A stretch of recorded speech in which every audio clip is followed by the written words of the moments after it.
Good morning, it's James. I do hope and pray this message finds you and your loved ones peaceful, thriving, and well. I love this morning's message. Isn't that funny? Like, oh, you really love your message. No, I don't mean it like that. I mean that this message is so perfect as we get ready to launch into 2022. 2022, oh my gosh. You know, I don't know how you're feeling, but I pray with all of my heart that we look deep within, this entire world community.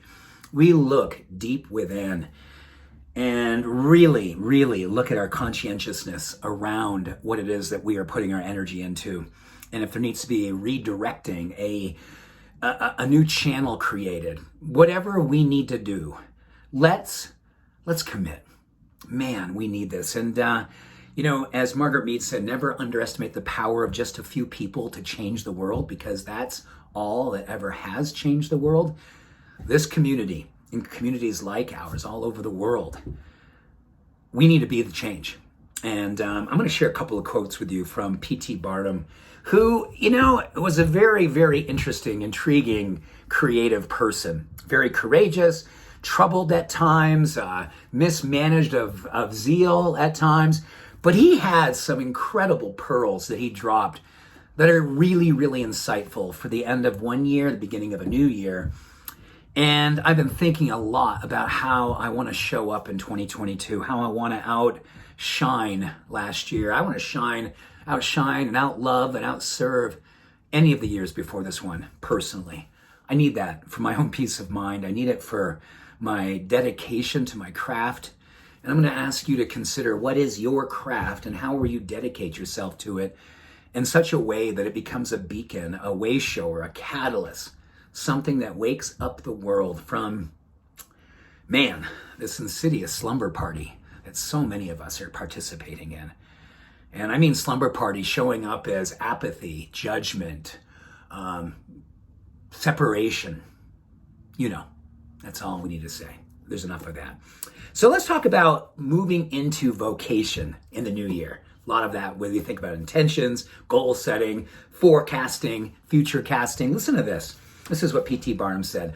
Unless a man enters into the vocation intended by them, by nature, by God, suited to their particular genius, they will not succeed unless they do that.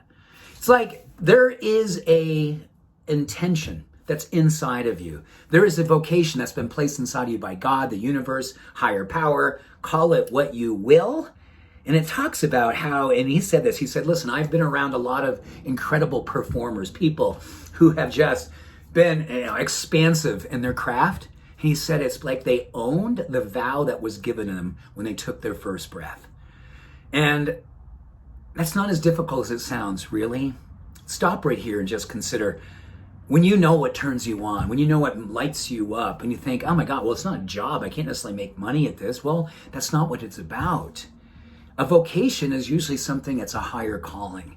It's something you do with your life's energy. It doesn't have to be about what you do for your job. It's your job with a capital J.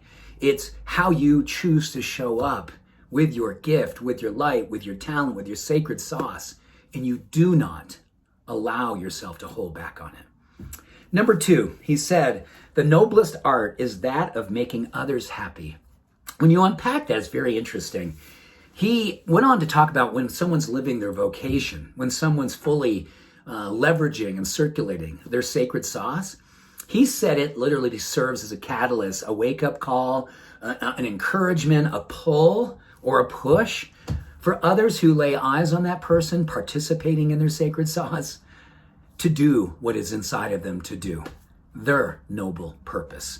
I love that. That is their art, to make others find theirs or show what yours looks like, and that in itself encourages others to live up to theirs. And lastly, maybe this is the one that's probably the most important of the 3.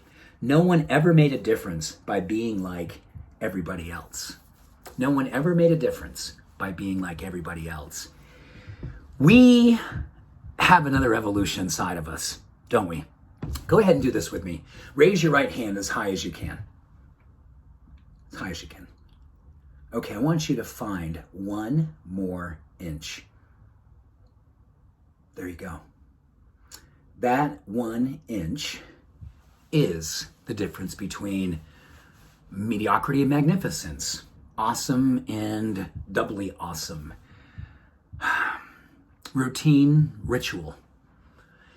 That 1 inch is the space of grace.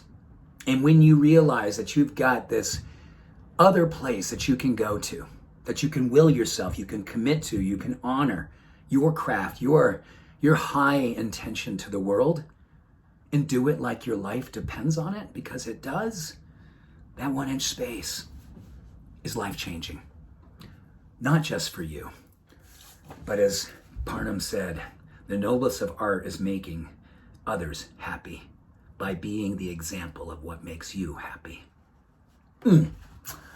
Good stuff as we wind down 2021 and as we consider who and what the world needs from us as we move into this new year.